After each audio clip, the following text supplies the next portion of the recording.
여기는 이제 문학의 개념을 우리가 보는 관점들에서 여러 관점들을 이야기한 그 유명한 이제 명언들을 조금 모아봤습니다.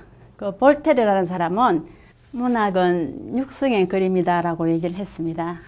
그리고 육성이 닮아 있을수록 그 문학은 우수하다라고 했습니다. 육성이라는 것은 우리의 이제 소리를 이야기를 하는데 이 소리라는 것은 우리가 그냥 음성적인 언어이기도 하지만 우리가 그 사상이라든지 자기의 생각을 우리가 표출하는 하나의 방법이죠.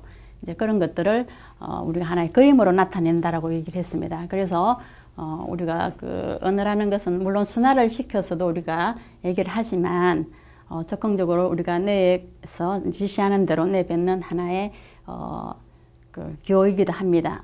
이제 그래서 그런 측면에서 그것을 그림이라고 얘기를 했고, 그래서 그것이 이제 육성과 닮아 있을수록 그 문학은 참 우수하다. 그래서 정제된 물론 우리가 문학적인 어떤 특성에서 시 같은 경우에는 굉장히 함축적이고 정제된 그런 언어들을 사용하긴 하지만 여기서 이야기하는 것은 인간의 근본적인 어떤 사상과 감정을 표출하는 것이라는 그런 측면에서 이 볼테르라는 사람은 이제 문학은 육성의 그림이다라고 얘기를 하고 있습니다.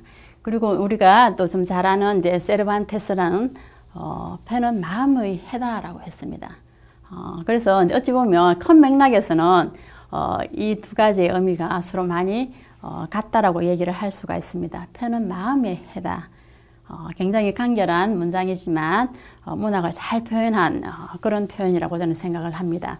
그래서 이제 펜은 우리가 마음이 해라는 것은 우리가 내 의사를 전달하기 위해서 이 해가 없으면 우리가 언어를 구사를 할 수가 없죠.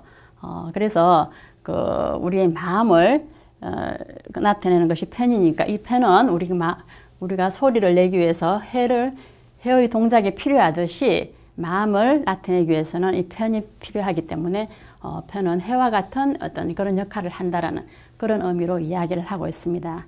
그리고 이제 콜리지는 놀라운 감각은 시의 육체이고 또 공상은 옷이고 또 움직임은 생명이고 사상은 영혼이다. 이제 이분은 이제 문학을 굉장히 시적인 표현으로 이분도 지금 표현을 했습니다.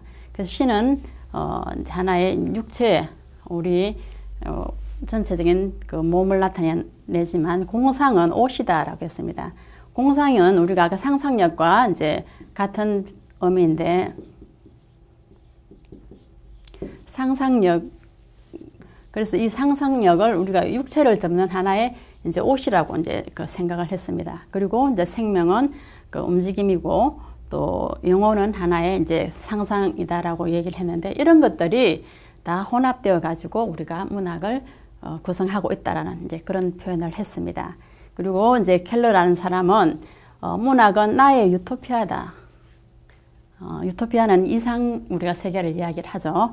그래서 나는 여기서 권리와 침해를 당하지 않는, 권리를 침해당하지 않는다라고 했습니다. 이상 세계라는 것은 우리가 꿈꾸는 세계죠. 가장 최상의 세계.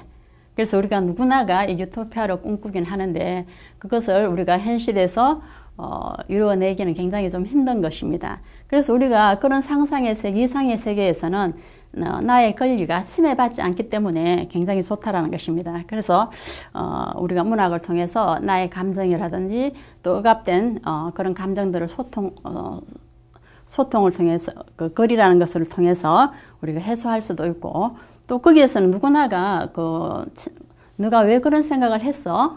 잘못된 거야 라고 이렇게 우리가 물론 평가라는 것이 있어 가지고 또 보는 독자로 하여금 우리가 비평을 받기는 하지만 이제 그런 것을 떠나서 우리가 그 속에서 이루어지는 나의 상상은 아무도 침해를 할 수가 없다라는 것입니다.